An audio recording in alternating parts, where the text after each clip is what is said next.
안녕하십니까. 명정이TV 조병길 집사입니다. 5월은 명성교회에 대항해서 성공한 사례 2편을 모아서 방송해 드리려고 합니다. 그 첫 번째 시간으로 평택대학교 김상환 목사 이사장 퇴진을 이끄신 평택대학교 교수회 회장 선재원 교수님을 모시고 말씀 나눠보도록 하겠습니다. 교수님 안녕하십니까? 예, 안녕하세요. 예, 예, 반갑습니다. 이렇게 명정이 분들이 계속 열심히 싸우고 있는 모습을 보고 감사합니다. 그래서 그 응원을 하고 있었지만 직접적으로 많은 도움이 못 돼서 항상 죄송한 마음이었었는데요. 이렇게 또 직접 찾아와 주시니까 너무 고맙습니다. 찾아가는 인터뷰니까 찾아가야죠. 예, 교수님, 많은 분들이 교수님에 대해서 잘 모르시는데 소개 좀 부탁드리겠습니다. 예, 저는 2017년 처음 우리 평택대 교수회가 설립됐을 때 그때는 사무처장이었고요. 도중에 부회장이 되었고요. 이제 올해 2월에 선거에 의해서 교수회 회장으로 제2기 교수회 회장이 됐습니다. 예. 그리고 제가 지금 소속은 이제 국제지역학부에서 소속되어 있고요. 거기서 일본 경제를 주로 가르치고 있습니다. 경제 교수님이시네요. 예.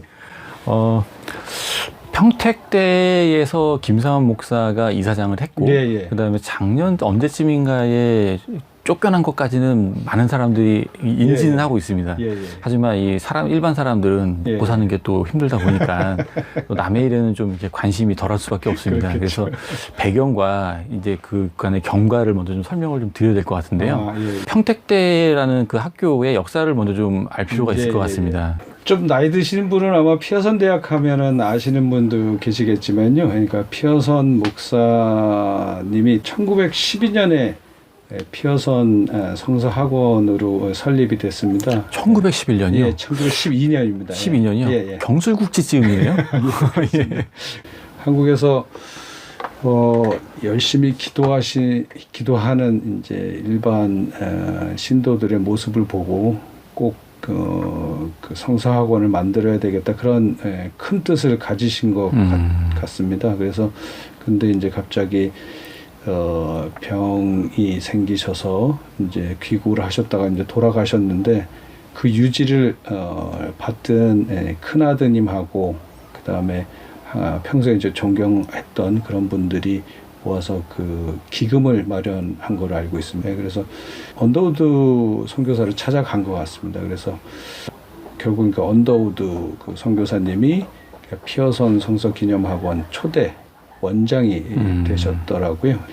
이제 45년 이제 해방 이후에 한국 전쟁의 혼란기가 있지 않습니까? 이제 그때 그 혼란기 때에도 이제 계속 실은 이제 선교사님들이 그 이사 역할을 하고 계셨었는데, 그러니까 1950년대 후반부터는 저희 그 피어선뿐만이 아니라 다른 곳들도 그랬던 것 같은데 이제 선교사님들이 많이 떠나는 그런 분위기였던 것 같습니다. 예. 그래서 떠나셨고 1959년에 이제 최고덕 씨라고 하는 분에 의해서 그 운영 체제가 한국인으로 이제 바뀌게 되더라고요. 최고덕이라는 인물은 뭐 어떤 일을 하던 사람인가요?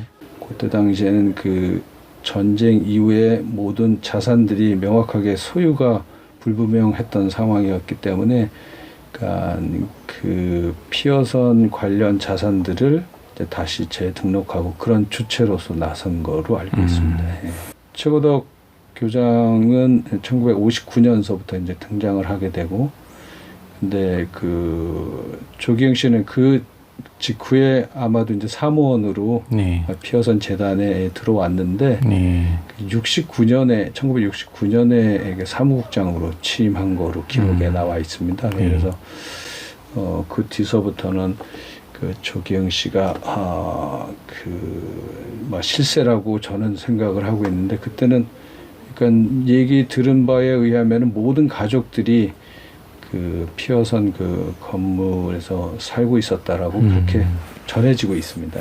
조기흥이라는 인물 사이에 그 사실 조문기라는 인물도 있긴 한데 일단 좀 속도를 내서 조기흥으로 넘어오면 조기흥이라는 사람이 이사장으로 취임한 거는 80년대 초라고 그러죠? 그러니까 그 81년에 그러니까 종교법인에서 학교법인으로 이제 이관이 되면 새롭게 등록을 한 거죠. 그래서 학교법인으로 법인 주체를 바꾼 거는 사실이지만 절대로 그 조기영 씨가 설립자가 아닌데 그러니까 저 같은 경우에도 불과 한 3년 전까지만 해더라도 설립자로 알고 있었습니다. 근데 그거는 저뿐만이 아니라 많은 사람들이 그러니까 설립자로 알고 있었었는데 나라도 그렇고 어느 학교도 그렇고 그 건국이념, 건화기념이 상당히 중요하지 않습니까?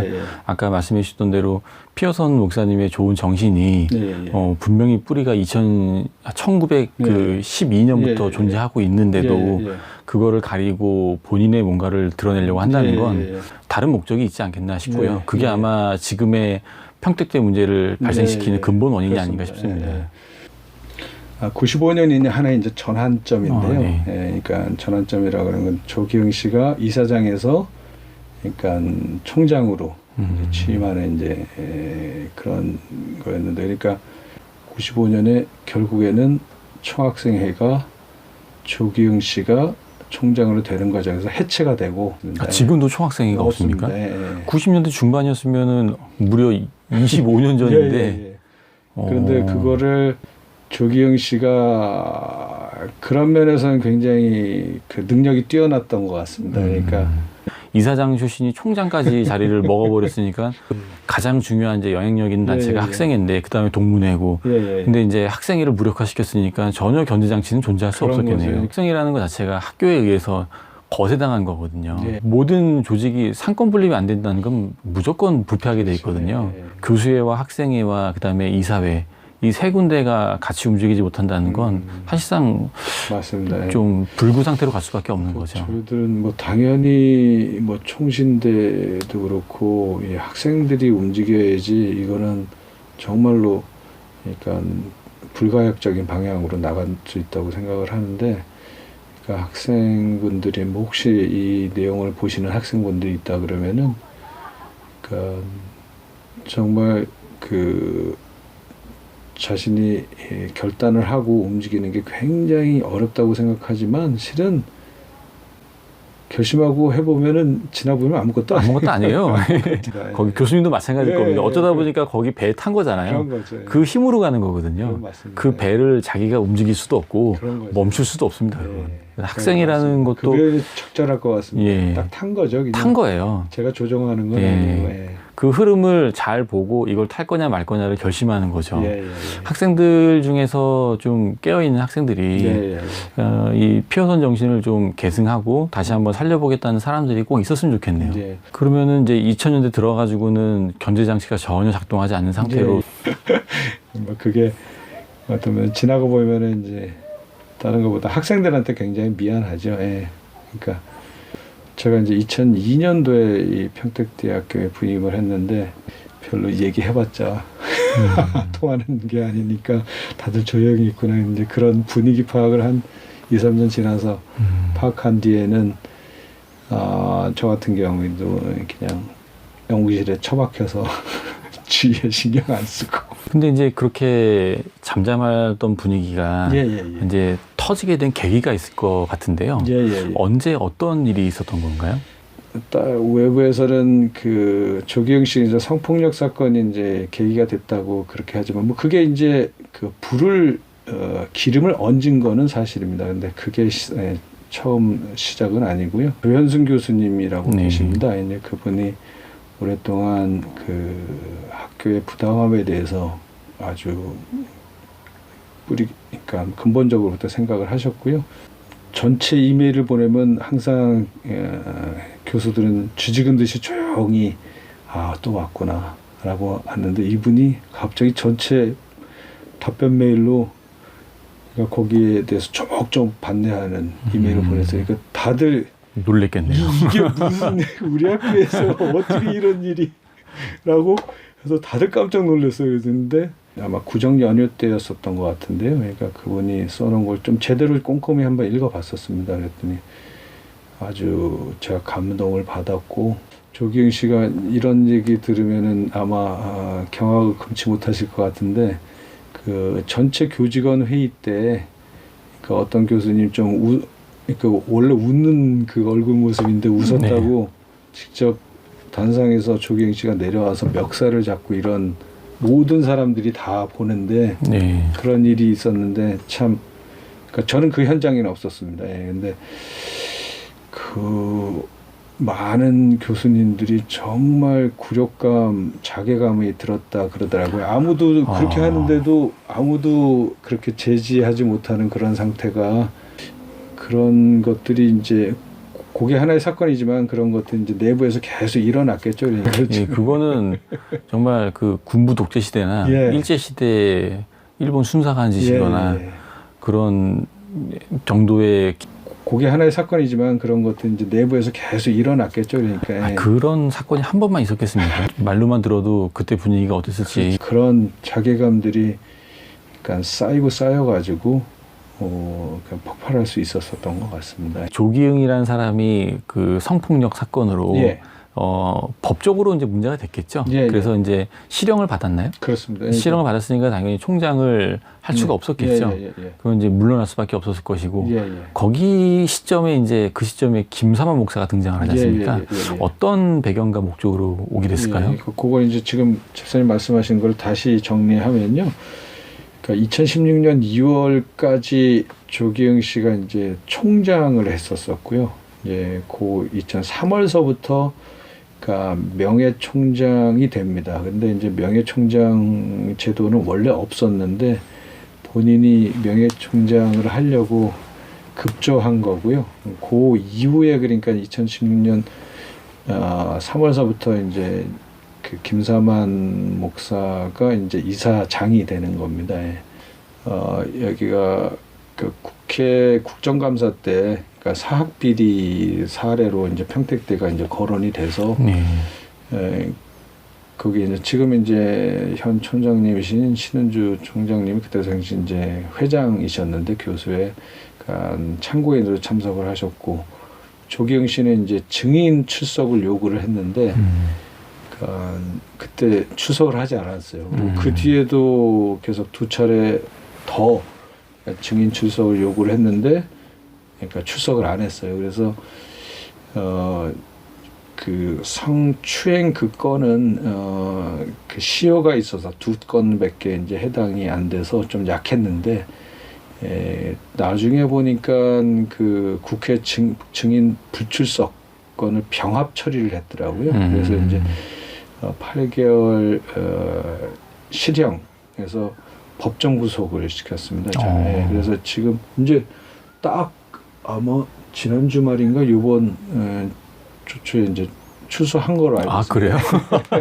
시기가 묘하네요. 예. 그래서 김삼환 목사가 그 이제 조기흥 총장 당시 총장 명예총장이었나요? 그때 벌써 명예총장. 하지만 이제 그거는 이름만 명예총장이고 그렇죠. 실권은 다 쥐고 있는 그렇습니다. 상황이었겠죠. 그 조기흥 총장이 김삼환 목사를 끌어들인 이유는 있었을 것 같고요. 그다음에 김삼환 목사는 그럼 왜 들어왔을까? 그 부분이 좀 궁금하거든요.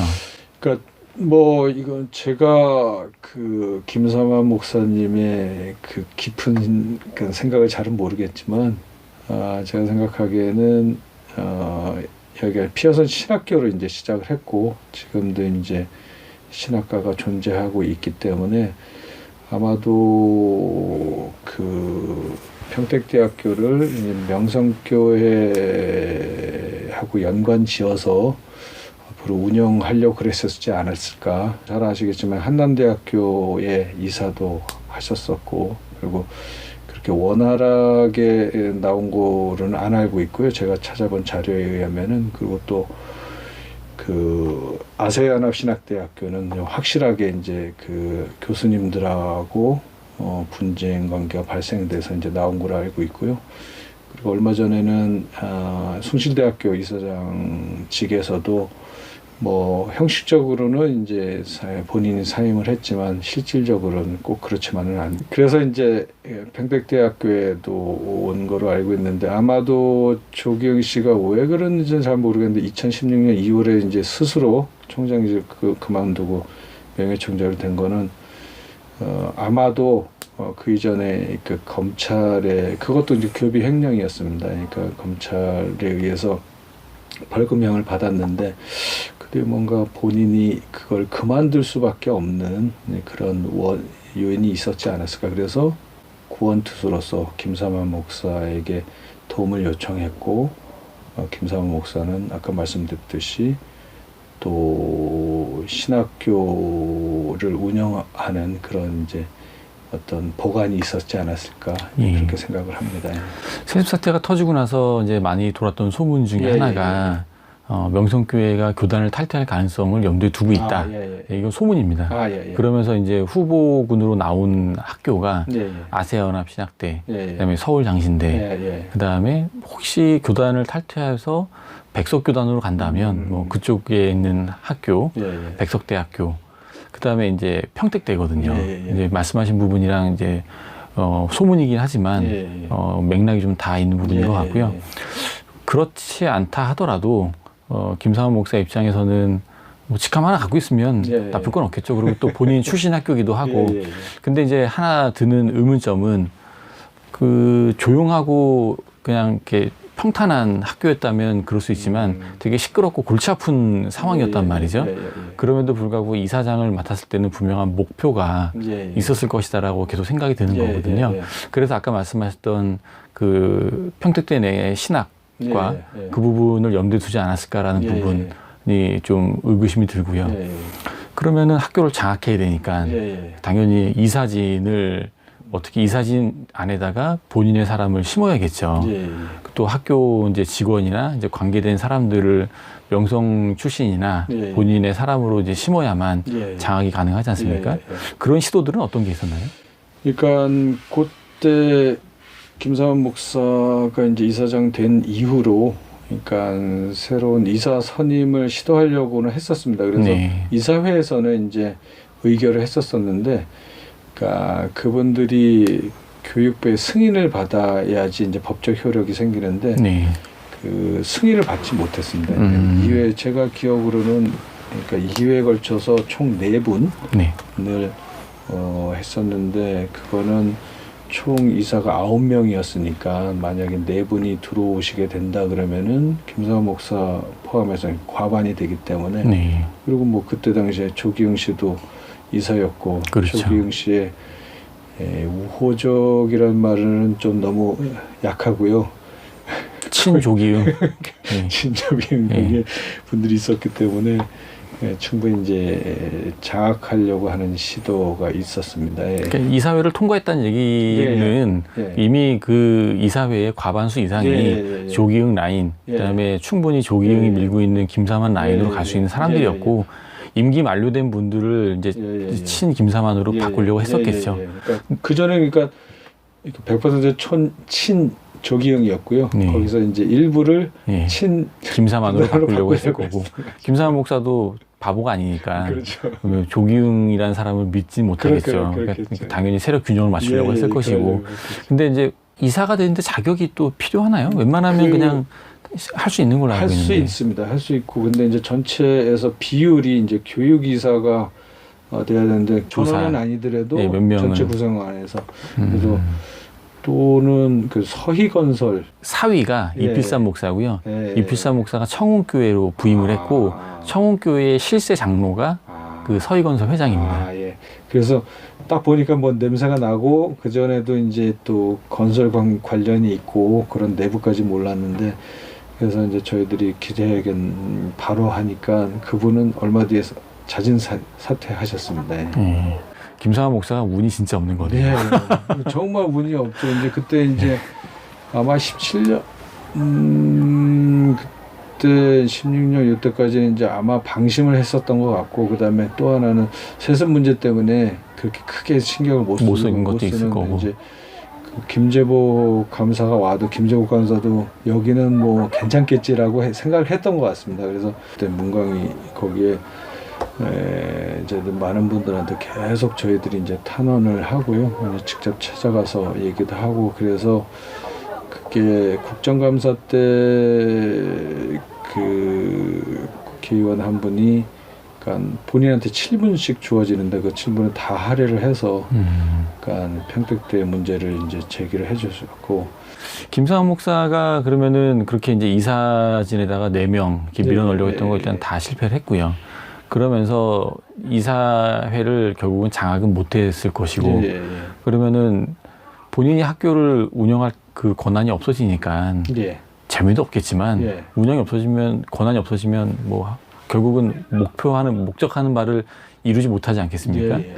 그러면서 그냥 스스로 나온 건가요? 아니면 뭐 쫓겨난 건가요? 어떻게 된 건가요? 예, 그게 그러니까 2017년 9월에 저희가 교육부 이제 실태 조사를 했고요. 예, 그래서 이제 그 뒤에 실은 그 발표가 한두 달 뒤에 나기로 했는데, 그러니까 그게 2018년 5월 3일에 발표가 됐어요. 그래서 네. 그게 이제 굉장히 늦어졌는데, 그때 이제 저희가 생각하기로는 김사만 목사가 굉장한 영향력이 있기 때문에 계속 늦어지고 있다, 이렇게 저희들은 이제 해서 생각을 해서 끊임없이 이제 교육부에 가서 하기도 하고 기자회견 하기도 하고 그래서 했고, 그 동시에 그러니까 그 이사 선임 결의 무효 확인 소송이라는 게 있습니다. 이거는 그러니까 이사를 이제 선임을 했는데 그게 무효한 거다라고 이제 주장을 했는데, 저희는 이제 개방 이사 3명하고 일반 이사 6명 전원이 그러니까 무효다. 왜 그러냐면 이제 개방 이사가 2007년 이후에 개방 이사를 뽑게 돼 있고요. 이제 그 사립학교법에 따르면은 개방 이사 3명을 그러니까 선출하고 그 뒤에 그러니까 일반 이사가 선출해야 되는데, 그 절차에 따르지 않았다라고 저희들은 생각해서 교육부에게 실태조사를 하려고 했는데, 실태조사에 따라서 그게 이제 사실임이 판명이 됐습니다. 그래서 그 근거를 가지고 저희가 소송을 시작해서 9명 전원은 되지는 않았지만, 그러니까 3명이 이거는 취소되어야 된다라는 게 1심에서 평택 지원에서 결정이 됐고 2심은 이제 서울 고법에서 결정이 됐었습니다. 그래서 그 뒤에 그러니까 아마도 교육부가 그 서울 고법 판결을 보고 그리고 이제 평택대가 빠른 시일 내에 이제 안정이 돼야 된다라고 생각을 한 것으로 판단이 되는데, 그러니까 이사 9명 전원을 저희들 그때는 좀 깜짝 놀랐습니다. 그래서 실은 그랬는데 거기에 이사 전원에 이제 김사만 목사도 포함돼서, 그러니까 그냥 승인 취소가 아니라 그걸 선임한 것 자체를 무효를 시키는 사례입니다. 그래서 아예 그게 이제 김사만 목사가 그때 되는 게 아마 2015년 12월인가 2016년 1월인가 그때였는데, 그때 했던 것 자체가 무효라고 하는 겁니다. 네. 그래서 그거는 그러니까 아마 예상을 못했으리라고 생각합니다. 왜냐하면은 지금 말씀드렸던 이사선임교회 무효 확인 소송은 그러니까 민사로 진행한 거로는 이제 최초의 판결입니다. 예. 민사 소송을 이제 시작을 했는데, 그거로서는 지금 첫 승소가 됐고 대법원에서 확정 판결이 났습니다. 예. 그런 부분들이 다른 사학에도 아마 그 영향을 미칠 거라고 생각을 합니다. 그래서 다른 사학에서도 저희들 그 판결문을 요청을 하고 그래서 보내주고 그 과정에 대해서 말씀을 드리고 그랬습니다. 그래서 이런 부분들이 그러니까 못된 사학들을 제대로 운영할 수 있는 그런 계기가 되지 않을까 생각합니다. 그때 그 고소 건의 제목은 뭐였습니까? 아까 말씀드린 이사 선임결의 무효 확인 소송. 제가 좀 헷갈리는데 그 당시에 김사만 목사가 이사였습니까? 이사장이었습니까? 그때 할 때는 일반 이사였습니다. 유종만 목사하고 거기 이제 통합 측이거든요. 이제 거기가 그 김사만 목사의 대학원 후배 동기인가, 나이로서는 어린데 아마 동기로 알고 있습니다. 그래서 유종만 목사가 이사였는데 자리를 바꾼 거죠. 이제. 그래서 그때 당시 2018년 11월 19일 날 그 교육부에서 선임 결의 자체가 무효가 된 거는 당시에는 일반 이사였습니다. 이사장이 아니라. 그 교육부 조사가 2017년 9월에 했고요. 그러니까 그 발표를 2018년 5월 3일 날 했는데 그 이후에 그러니까 저희들이 이제 당시 이사장이었던 김사만 목사 향해서 기자회견 등 이제 공세를 펼쳤습니다. 예. 그러면 지금 현재 이사진의 구성은 뭐 교육부가 파견한 뭐 임시이사로 구성이 되어 있는 건가요? 예, 그렇습니다. 예. 아, 그러면 그분들은 뭐 비교적 정상적인 분들로 채워져 있다. 예, 그러니까 그 면면을 보면 그동안 사학 적폐청산하고 정상화를 위해서 직접 노력하셨던 경험이 있으신 분, 법조계에서도 이제 2분 오셨습니다. 이제 변호사님, 그리고 또 회계사도 그 공익 회계 네트워크의 대표이신 분도 오셔가지고 지금 그분도 이제 법인종합감사위원회 위원장을 하고 계시는데요. 듣기만 해도 어떤 분위기인지 알 것 같습니다. 그 이사진이 그렇게 구성이 돼 있으면 36년간의 비리는 다 예. 기록으로 남아있는 건 다 팔 수가 있잖아요. 예, 그렇게 해야죠. 그래서 예. 그 조기웅이라는 사람이 그동안 저질렀을 수 있는 모든 비리들을 다 파내서 또 거기에 빌붙어가지고 기생했던 사람들이 왜 없겠습니까? 그 사람들 다 근거 있게 학교가 발전을 하려면 그런 근거를 명확하게 해서 그런 분들로 구성이 된 것 같고요. 임기는 언제까지이신가요? 그러니까 11월 그때 말이었으니까 2년이니까요. 2020년. 20년. 예. 내년 말까지는. 그렇습니다. 예. 지금 2년 임기면은 상식적으로 1년은 내부 준비 과정인 그렇죠. 것이고 예. 지금부터가 이제 취업의 시기가 그렇습니다. 되겠네요. 예. 되게 중요한 시기인 것 같고 말씀 들어보니까 희망은 분명히 있는 것 같은데 어려운 과정은 분명히 남아있고 중요한 고민이 있는 것 같습니다. 오늘 그 성공 사례로 제가 이제 인터뷰를 하러 왔는데 더 중요한 걸 얻고 가는 것 같습니다. 그러니까 뭐 성공을 넘어서 그다음 1차 성공이죠. 1차 성공을 넘어서 수습의 과정을 또 어떻게 거쳐야 되는지를 보게 되는 것 같고요. 그 수습의 과정 중에서 많은 또 저항들이 있지 않겠습니까? 그런 그렇죠. 것들을 어떻게 또 제거해 나가야 되는지 그걸 또 벤치마킹 할 수 있었던 좋은 기회가 아닌가 싶습니다. 아이고, 무슨 말씀.